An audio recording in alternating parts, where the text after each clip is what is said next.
Hola mis queridos amigos, ¿cómo están? Estamos felices de estar aquí. Soy el pastor Daniel. Pastor Jafet, ¿cómo estás, Jafet? Muy bien, feliz de compartir contigo en este espacio, brother. Estamos súper contentos porque estamos iniciando un nuevo espacio de comunidad que se llama Comunidad en Estudio, en donde queremos junto a ti, ya sea que eres de la Central del Valle o desde donde nos escuches, poder unirte a la conversación y el estudio de la Biblia.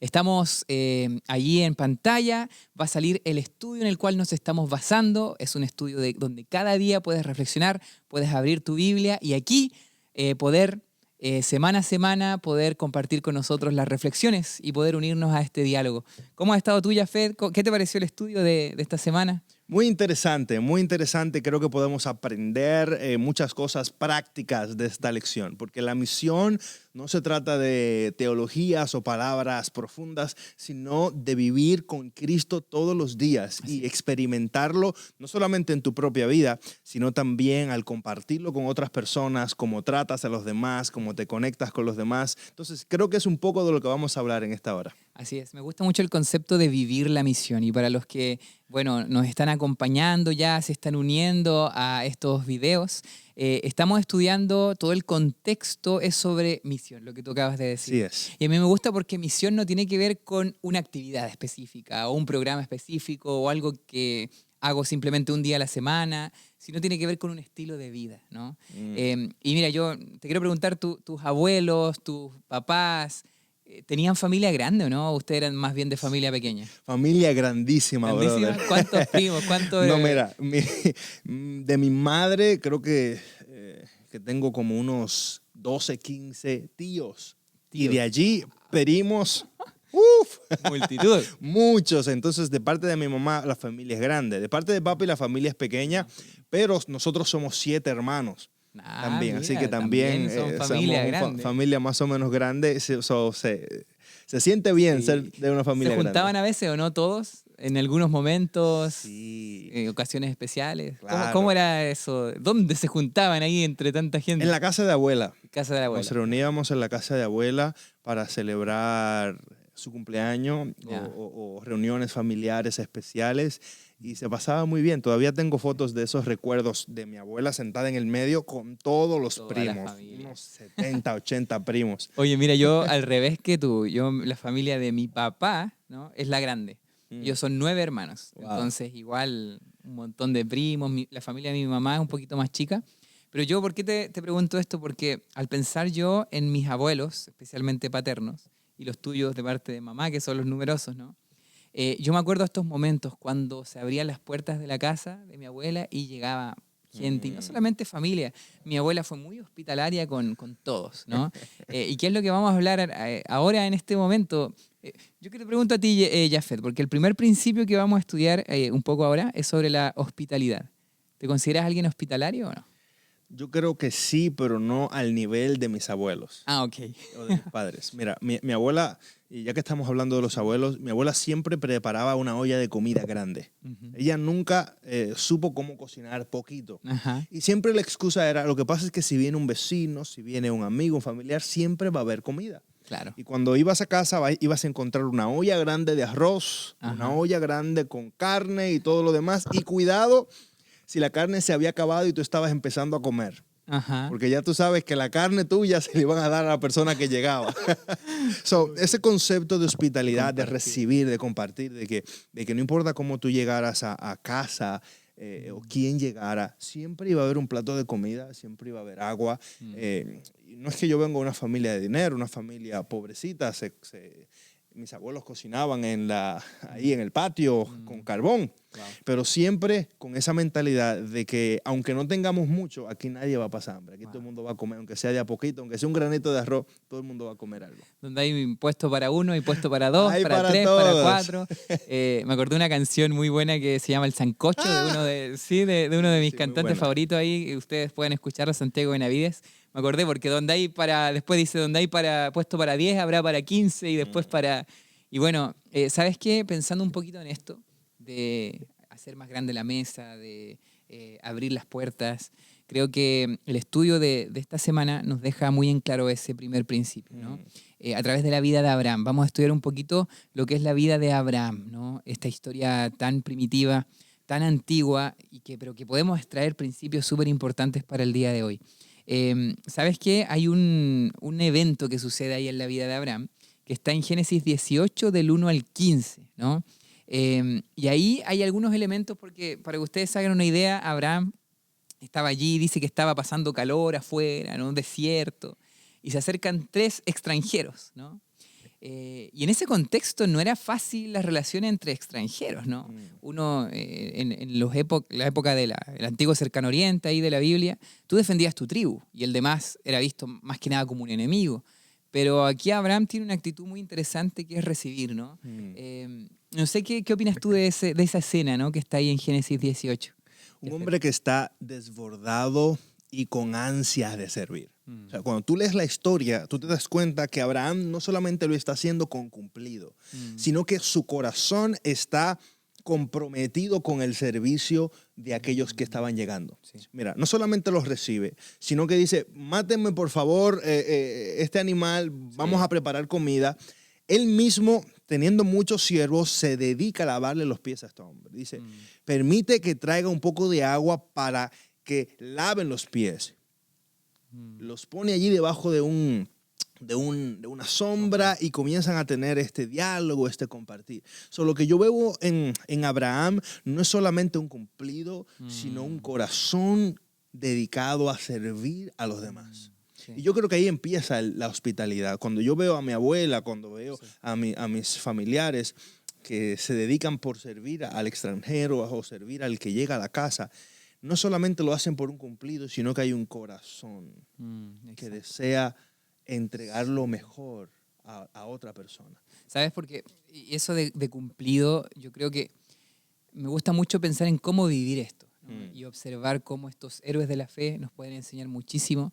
Porque hay una diferencia grande entre servir desinteresadamente o tratar de agradarte, ¿no? Y yo creo que ahí yo creo que podemos tener una tensión muchas veces, porque a veces podemos pensar que estamos sirviendo, pensar que estamos tratando bien a la gente, pero cuando el foco deja de ser simplemente el amor desinteresado y se vuelve a mí como esperando recibir algo a cambio o esperando conseguir la aprobación de los demás, porque muchos esconden ciertos traumas en relación a servir a otro. Y déjame explicarte, o sea, es como yo vivo una vida agradando a los demás porque yo baso mi identidad en que los otros me den su aprobación, ¿no? En decir, oye, qué rico cocinaste, o oye, qué bien predicaste, oye, gracias por hacer esto, y como que me alimento de eso, ¿no? O recibí a alguien en casa y esa persona tal vez me defraudó, me engañó. Recibí una persona en casa con todo el amor del mundo y de repente esa persona viene y roba en casa. Claro. Esa persona viene y me trata mal o trata mal a mis hijos. Entonces, creo que las frustraciones de la vida producen cierto resentimiento y cierta limitación para yo servir con todo el ser. Claro. Y creo que es una realidad que tal vez muchas personas experimentan con las inseguridades que hoy vivimos, ¿me entiendes? Antes pudiéramos decir, era más fácil porque la gente no era tan mala o había más confianza. Pero yo creo que Dios nos está animando a vivir de tal manera que podamos entregar a los demás un servicio desinteresado. Sí. Y tal vez eso puede comenzar con nosotros sanando y perdonando esa experiencia que nos sucedió que fue dolorosa. Me llama mucho la atención aquí, Jafet, según lo que dice aquí Génesis 18, versículo 4 y 5, dice, mientras traigo un bocado de pan para sustentar su corazón. Me gusta eso porque en esta acción tan física, ¿no? Sí. De darle de comer a alguien, en realidad él sabe que tiene implicancias en el alma. O sea, como un plato de comida puede traer sustento al corazón de alguien. No solamente al estómago, ¿no? Porque a mí me encanta, de hecho, desde que llegué a esta iglesia me han invitado a diferentes casas a almorzar y ha estado muy rico, pero uno no solamente se alimenta físicamente cuando comparte la mesa con los demás, ¿no? Especialmente cuando alguien lo sirvió desinteresadamente, sino que siente su corazón sustentado, ¿no? Siente que eso que le faltaba se está supliendo porque... Jafet, yo creo que fuimos nosotros creados para vivir en comunidad. No fuimos creados para estar solos. Yo tenía una persona que siempre me decía, no, con Dios me basta, ¿no? No necesito a nadie más porque Dios con su presencia me basta. Y yo creo que su presencia lo puede llenar todo, pero hay ciertos espacios que necesitas tú conectarte con alguien más, ¿no? ¿Qué piensas tú? No solamente la presencia de Dios se manifiesta de manera espiritual, sino que en esta historia vemos la presencia de Dios de manera física. Sí. Cuando decimos con Dios me basta todo, no estamos diciendo nada más que Dios en el contexto espiritual de su presencia con su Espíritu Santo, sino también Dios a través de la gente con la cual conecto. Exacto. Porque en esta historia, los que están allí literalmente son ángeles de Dios. Es Dios visitando a Abraham a través de sus enviados en esta historia. Y a veces sin darnos cuenta podemos estar teniendo una conexión profunda con Dios a través de una relación con otra persona. Eso es tremendo porque uno no sabe, y de esto mi abuelita mismo y mis papás, que también son muy hospitalarios, me decían, o sea, uno al recibir a alguien puede ser que al final recibió al mismo Dios. Wow. Y después Jesús lo amplifica cuando dice, todo lo que hiciste es por uno de estos pequeños, a mí lo hiciste. O sea, siempre, cada acción que nosotros hacemos, aquí dices, Abraham, qué lindo, porque esta historia al final hizo esto y lo hizo por el mismo Dios. Pero Jesús te dice, incluso ahí con aquel pobre, oprimido que necesita, bueno, lo hiciste por mí también. Yo estaba allí. Entonces eso es tremendo. ¿Cómo demostramos que amamos a Dios? Porque el contexto nos habla también del amor. Claro. ¿Cómo demostramos que amamos a Dios? Amando a las criaturas de Dios, exacto, amando a sus hijos. Exacto. ¿Sabe? Hay un texto que nos dice, no digamos que amamos a nuestro prójimo, que amamos a Dios, si no amamos a nuestro prójimo. Claro. Entonces yo creo que una de las formas de demostrar nuestro amor a Dios es amando de forma práctica a la gente que está cerca de nosotros. Así es. Y mira, tú tocas el siguiente punto, hospitalidad, y el segundo punto que queremos destacar de este estudio es el amor, ¿no? Y sabes que en el amor de Abraham hacia los demás se ve en distintas historias, pero hay una específica que está en Génesis 18, del 16 al 33, que es cuando Abraham empieza a interceder por una ciudad, Sodoma y Gomorra, un lugar allí en donde había mucha desconexión con lo espiritual, con este Dios creador, ¿no? Y llama mucho la atención que la historia dice que, ¿no?, que Abraham estaba allí y empieza a tener un diálogo con Dios, diciendo, oye, pero si hay un justo, dos justos, tres justos, tienes que, no, ¿por qué lo vas a destruir, no? ¿Por qué vas a hacer que muera gente inocente? Entonces, reflexionemos un poco de esa Hay algo acción que sucede primero. Sí. Lo primero que sucede es que Jehová les revela lo que va a suceder. Exacto. Hay una revelación de un suceso. Esto va a pasar con este lugar. Va a haber destrucción. Entonces, el acontecimiento del plan futuro de Dios produce en Abraham un deseo. ¿Cuál es el deseo? Yo no quiero que esta gente se pierda. O sea, yo no quiero que esta gente pase por este proceso de ser destruidos. Y me gusta porque Dios no hace nada sin comentarle a sus hijos. Tú sabes. Y a veces algunas personas pueden pintar a Dios como alguien tirano que está simplemente destruyendo al inocente, pero todo lo contrario, estamos viendo a un Dios deseoso de salvar la humanidad sin desconectarse de su naturaleza. Dios es completamente santo. Entonces Él está diciendo, ¿sabes qué? Esto va a suceder, pero mi amor es tan grande que yo no lo quiero hacer sin contarle a mis hijos lo que va a pasar y sin brindar una oportunidad de gracia. Para aquellos que se encuentran en ese lugar. Sí. Dios siempre da una oportunidad. Entonces ahí es que yo veo el amor de Dios en Abraham, pero también en el Dios que se acerca a Abraham a decir lo que va a suceder, no como un Dios tirano, sino como un Dios amante que conoce el futuro, pero que también dice, vente de este lado, no te quedes allá, vente de este lado que hay salvación y gracia si viene de este lado. ¿Me entiendes? Eso mismo se vio en Jesús, ¿no? Jesús le hacía muchas preguntas a sus discípulos, o sea, y él los dejaba que participen en su acción, en su accionar, ¿no? Y lo mismo aquí sucede, o sea, yo imagino a un Dios haciendo a Abraham parte de lo que él iba a hacer, ¿no? Y estableciendo este diálogo. Yo creo en un Dios que te pregunta, que te desafía, que prueba tus pensamientos, que puedes dialogar con Él. Y eso yo le quiero decir a la gente, o sea, no tengas miedo de poder, muchas veces decimos, no, yo no puedo cuestionar a Dios, o no puedo dudar de lo que me está pasando, ¿no? Y yo creo que cometemos un gran error allí, porque la Biblia está llena de personas que luchaban con Dios. ¿no? De personas que se tomaban la fe en serio. O sea, yo creo que tomarse la fe en serio involucra cierta lucha, ser honesto ser honesto con Dios. ¿Sabes? No digas, Señor, todo está bien, cuando en tu corazón sientes rebeldía o sientes que no entiendes por qué Dios va a hacer esto. Señor, ¿por qué tú permites que mi hijo pase por esta situación de cáncer? ¿Por qué tú permites que mi matrimonio se vaya a la quiebra, Dios? ¿Por qué tú permites esta situación?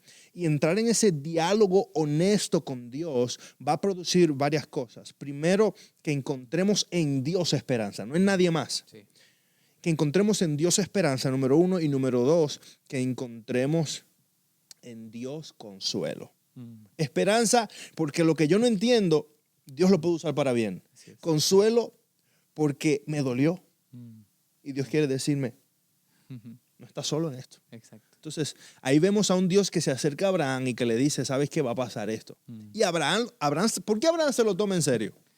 Porque conoce a Dios, conoce que lo que él dice lo hace, ¿no? Su sobrino está ahí. Bueno, también. Él se lo toma en serio porque su sobrino está en ese lugar. Claro, Lot. ¿Sabe? Nosotros nos tomamos la misión en serio, no solamente porque nos interesa la gente a nuestro alrededor, sino porque también queremos que nuestros hermanos, familiares, la gente que está cerca, también conozcan del Evangelio, conozcan la gracia del Señor. Sí. Y ¿sabes qué? Me llama la atención que, si bien es cierto, Abraham tenía a Lot ahí adentro, él involucra a los demás en la petición a Dios de no destrucción. Y yo creo que eso es importante porque muchas veces nosotros amamos a quien piensa como yo, a quien se ve como yo, a quien tiene mi mismo punto de vista, con quienes comparto la mesa y podemos dialogar y encuentro puntos en común. Pero qué difícil es amar realmente al que piensa distinto, al que se ve distinto, al que ni siquiera, o incluso que ni siquiera conozco, o que conocí y me dañó, o que conozco y según mi punto de vista está creyendo o actuando de maneras que yo pienso que Dios no aprueba. Y creo una brecha allí. Entonces yo creo que aquí lo que nos desafía Abraham es poder amar y orar, incluso, y yo creo que con mayor razón, a quienes piensan distinto a nosotros, ¿no? El mismo Lot pensaba distinto a Abraham. Exacto. Había un pleito entre los... Se habían separado, habían tomado de otros caminos. Uno estaba por un lado, el otro estaba por el otro lado. De hecho, Abraham fue tan condescendiente que Abraham dijo, mira, elige dónde tú quieres ir y yo me voy para el lado contrario. Y Lot vio que el lugar más floreciente era el valle de Sodoma y Gomorra, y dijo, para allá voy a prosperar. ¿Y qué dijo Abraham? Ok, yo me tomo el otro lugar. Y en ese proceso de división, vemos a Abraham que insiste en brindar amor y en brindar atención a pesar de esa ruptura. Sí. Primero, cuando hubo una guerra que se llevaron a todos presos, ¿quién fue a liberar a Lot y a todos los demás? Abraham. Sí. Y ahora cuando Lot, sin saberlo, se encuentra en un proceso difícil, porque Lot todavía no había recibido la noticia. Vemos a Abraham intercediendo de manera profunda, con el propósito de que Lot y su familia y la gente que estaba ahí pudieran recibir esperanza y gracia de Dios. Yo creo que eso es súper saludable, y quizás ya para ir pasando al otro punto, decir que muchas veces nosotros podemos tener diferencias con personas y quizás sea saludable separar caminos, ¿no? Eso no es algo que sea pecado. No es pecado decir, mira, no funcionamos más así juntos, haciendo lo mismo, dividamos el camino, porque lo hicieron aquí. Pero a pesar de que se fueron por caminos diferentes, porque es saludable muchas veces, a veces estás en relaciones tóxicas, a veces incluso dentro de tu familia tienes relaciones que no te hacen bien, entonces a veces es bueno dividirse, ¿no? Pero manteniendo el amor, porque eso es lo que tú me dices, o sea, Abraham a Lot lo seguía amando, lo seguía cuidando, lo seguía ayudando. Y eso prueba de que Abraham había perdonado a Lot, se habían perdonado el uno al otro, y eso no quiere decir que obligadamente tenían que seguir el camino juntos, ¿no? Porque yo creo que aquí hay que hacer una separación en donde hay relaciones que no te suman. Y no quiere decir que en esas relaciones, cuando tú perdones, necesariamente tienes que volver a como estaba la relación antes. No, a veces es saludable tomar distancia, pero sabiendo que en tu corazón tú perdonaste y que estarías dispuesto a abrazar y a dar la mano por aquel que ahora está tomando un camino diferente. Es muy importante lo que tú dices. Sí. La Biblia nos demuestra que la gente va a conocer que somos discípulos de Jesús cuando nos amemos unos a otros. Juan 13, 34 y 35. Pero hay un detalle interesante. Y qué bueno que tocas esa parte del amor. Dios nos invita a perdonar siempre, Mm, todo el tiempo, sí, pero no siempre a reconciliarnos. sí. ¿Por qué? Porque para la reconciliación hace falta un arrepentimiento. Mm, Hace falta un interés de parte y parte para restaurar la relación. Claro. El perdón debe ser incondicional todo el tiempo, ujú, pero la reconciliación debe haber un interés mutuo para que suceda ese proceso. mm, Entonces, a veces confundimos estas dos cosas y mm, decimos, sí, perdonar es igual a reconciliar. No siempre es así. Perdonar es, yo no voy a guardar rencor contra ti porque ya Dios me perdonó y Sí. yo no puedo hacer algo contrario a lo que ya Dios hizo conmigo. Yo tengo que perdonarte porque es el llamado de Dios. Pero la reconciliación, como vemos en la Biblia, la vemos en el contexto de ¿cuál? Y en el contexto de un arrepentimiento, Sí. de un deseo genuino en juntarnos por el bien común. ujú. Es interesante que es súper claro y es súper necesario dejar claro esto, pero en toda circunstancia el amor debe siempre predominar, ¿no? Definitivamente. El amor debe estar siempre allí. Ahora, yendo a la parte final, que hay un tercer elemento de la historia de Abraham que se puede destacar, que es la oración, ¿no? Mm. Aquí vimos que la oración intercesora, orar por alguien más. Jafet, ¿tú crees que sirve orar por alguien más? Porque escuché por ahí que en realidad la oración no es que va a cambiar a Dios, no es que va a hacer que Dios haga o no haga. Entonces yo me acuerdo de un amigo que todavía me dice, entonces, ¿por qué orar? ¿No? Al final Dios va a terminar haciendo lo mismo, al final esta persona se va a salvar o se va a morir y tú sigues orando, si al final Dios tiene ya sus designios. Entonces yo pensaba, bueno, entonces yo oro porque yo lo necesito, porque me cambia a mí. Pero entonces si me cambia a mí, ¿por qué yo oro por alguien más? ¿No? ¿Qué piensas tú de la oración intercesora? Mira, ahí se encuentra un misterio, pero al mismo tiempo un poder. Mm, Porque la Biblia nos habla que la oración es poderosa mm, y nos presenta también que a través de la oración, como tú dices, recibimos bendición. Hay varios elementos. No podemos ver la oración como una experiencia solamente unidireccional. Debemos ver la oración como una experiencia de relación con Dios mm, que produce cambio en mi vida, número uno, mm. que fortalece mi experiencia espiritual, pero que también a través de eso Dios ejecuta su voluntad. Wow, claro. O sea, Dios, a través de la oración, Dios ejecuta su voluntad. Es como decir, ¿sabes qué? ¿Para qué predicar o para qué evangelizar? Si Claro. Dios puede venir y hacerlo Claro. de una. Claro. Pero Dios en su misericordia decidió utilizar este medio Mm, de la predicación para salvar al mundo.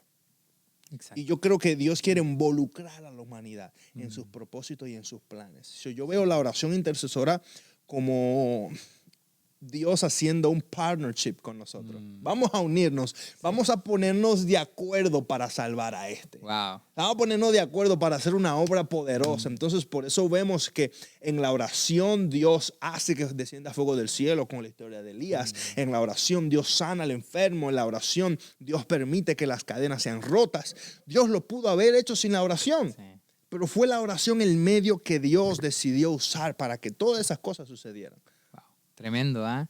Santiago 5:16 dice, confesaos vuestras ofensas unos a otros y orad unos por otros para que sean sanados. La oración eficaz del justo puede mucho. ¿Sabes qué? Yo creo que una de las cosas que he aprendido a lo largo de los años de ministerio y de mi vida es que Dios tiene siempre un propósito, ¿no? Y como tú decías, es un privilegio que Él nos dé la oportunidad de ser parte de lo que Él está haciendo en este mundo, ¿no? Es un privilegio orar, es un privilegio orar por los demás, porque Dios está obrando, pero te dice, oye, ven conmigo y unámonos a esto que estoy haciendo, ¿no? Y ora y involúcrate, porque la misión es movimiento. Tú no te puedes quedar estancado en la misión. La misión requiere salir, requiere ir, requiere entregarse, requiere orar, requiere sufrir por los demás. Requiere tener el corazón de Jesús. Porque si te preocupa tanto como para orar, es porque tu corazón está siendo transformado al corazón de Jesús. Porque estás sintiendo el dolor del otro, ¿no? Entonces yo creo que tenemos que orar más por aquellos, a pesar de que los resultados no sean como esperábamos. Y ese es el último punto aquí que encuentro, es que la misión de Abraham, tú sabes que al final, ¿cuántos se salvaron de Sodoma y Gomorra? ¿No? Fueron Lord y sus 3 hijas. personas, ¿no? Y yo creo que eso es súper importante. Yo creo que como iglesia muchas veces caemos en medir el éxito humano por número de personas, por bautismos, por gente que se entregó, por gente que anotamos en los registros de nuestra iglesia. Pero se nos olvida que la misión es mucho más que eso. La misión no tiene paredes. Dios está obrando aquí, pero también está obrando allá. Entonces yo pienso, muchas veces nosotros tenemos una visión tan limitada, decir, no, esto que hice no valió la pena porque al final, mira, mi hija asistía a esta iglesia y ya no. Entonces ya no va, fue un fracaso. Pero uno no sabe qué es fracaso y qué es éxito para los ojos de Dios. Uno no mira con los ojos de Dios. Entonces yo creo que tenemos que dejar de medir el éxito por nuestra propia vista, que es limitada, y empezar a ver el éxito con los ojos de Dios, que es mucho más allá de lo que nosotros podamos medir. Creo que la misión es obediencia. Sí. La misión es hacer lo que Dios me diga que haga. Y los resultados, Dios es el que los da. Exacto. ¿Sabes? Yo me enfoco en obedecer lo que Dios, ¿qué tú quieres que yo haga? Que ame, que sirva, que predique, que haga, presente el evangelio. Entonces, la misión está conectada con mi obediencia a esa palabra que Dios me dijo. Los resultados Dios los dará. Por eso cuando tú miras la historia de Jesús y ves que Jesús habla en parábolas y él dice, ¿sabes qué? El reino de los cielos es como una semilla. Y presenta esta semilla que es pequeña y que termina creciendo. Pero ¿quién produce el crecimiento de esa semilla? Solo Dios. Dios. ¿No? Dios. Entonces, hay una garantía que Dios le ha dado a su pueblo. ¿Cuál es la garantía? Que al final Dios cumplirá sus propósitos. ¿Qué yo debo hacer? Ser fiel. Obedecer a su palabra, confiar en lo que Él dijo que iba a hacer. Entonces, por su voluntad, Él ha decidido usar mi predicación, mi oración para cumplir su misión y que se salven todos aquellos que escuchen y todos aquellos que sean impactados a través de la oración y del mensaje, del amor y de la hospitalidad que Dios ha puesto en nuestra mano para hacerlo por su gracia. Entonces, yo no sirvo o voy a llevar comida solo porque quiero ganarme un adepto.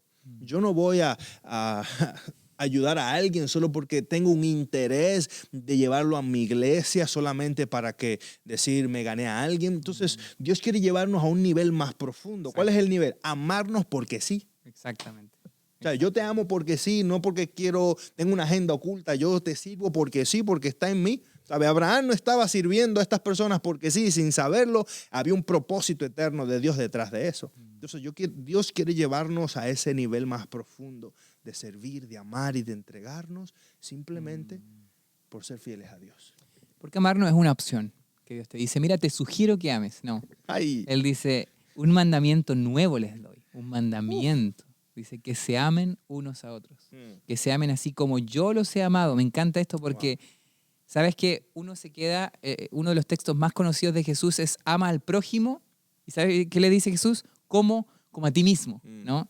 Pero es interesante que eso Jesús los dijo a un público en general. Habían discípulos, pero también habían personas que no eran sus discípulos. Y les dice, el parámetro es amen a los demás como se aman a ustedes mismos. Pero ¿sabes que aquí cambia el parámetro? Y Jesús, al final de su ministerio, dice estas palabras. Y ahora se le estaba diciendo a sus seguidores, a quienes ya habían dejado todo para seguir a Jesús. Y cambia el parámetro. Jesús le dice, ya no amen a los demás como a ustedes mismos, sino que dicen, amen como yo los he amado. O sea, ahora Él es el ejemplo.